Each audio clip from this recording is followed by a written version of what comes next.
দেখুন বন্ধুরা, এবার লাল লাল পেঁয়াজ ভাজা হয়ে গেছে। এবার মাংসগুলো আমি দিয়ে দিলাম। মাংসগুলো দিয়ে একটু ভালো করে নেড়ে চেড়ে ভেজে দিতে হবে।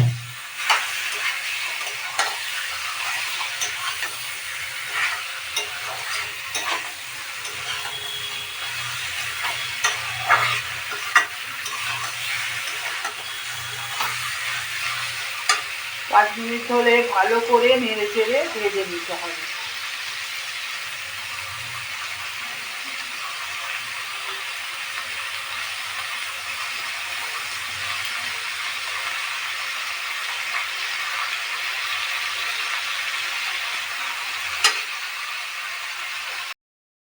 দেখুন বন্ধুরা, লাল লাল করে ভাজা হয়ে গেছে।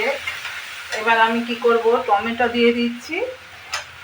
টমেটো দিয়ে দিলাম, কাঁচা লঙ্কা দিলাম,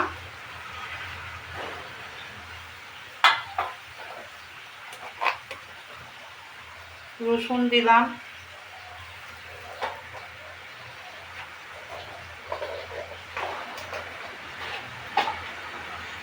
আদা দিলাম,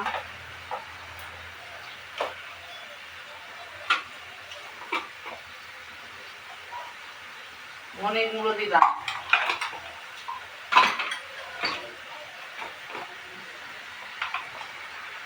জিরে গুঁড়ো দিলাম।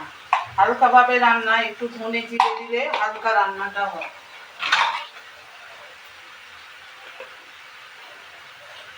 অল্প একটু কাশ্মীরি লঙ্কা দিলাম,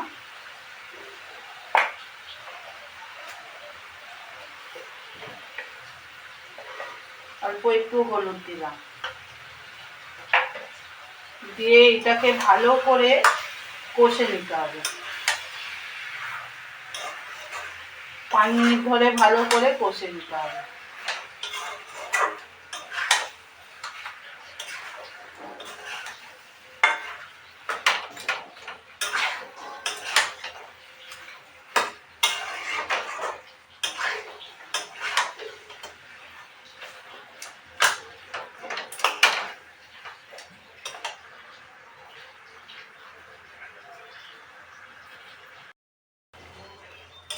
দেখুন বন্ধুরা, মাংসটা কষা হয়ে গেছে। এবার আমি আলুগুলো দিয়ে দিলাম। আলুগুলো দিয়ে একটু কষে নিলাম।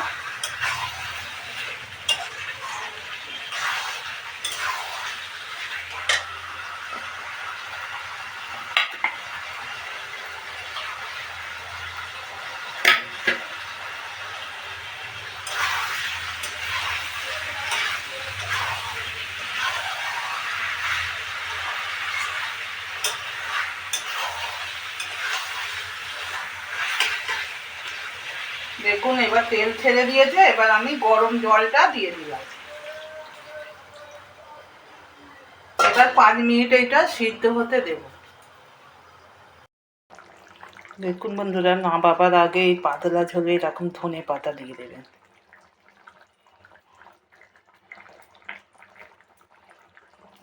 এবার গরম ভাতের সঙ্গে পরিবেশন করতে হবে। এটা পাতলা ঝোল, এরকম পেঁপে আলু দিয়েও করা যায়।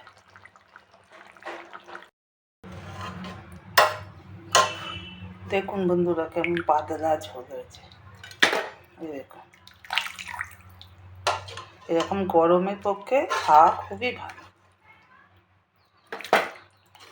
এবার এরকম করে পরিবেশন করুন না।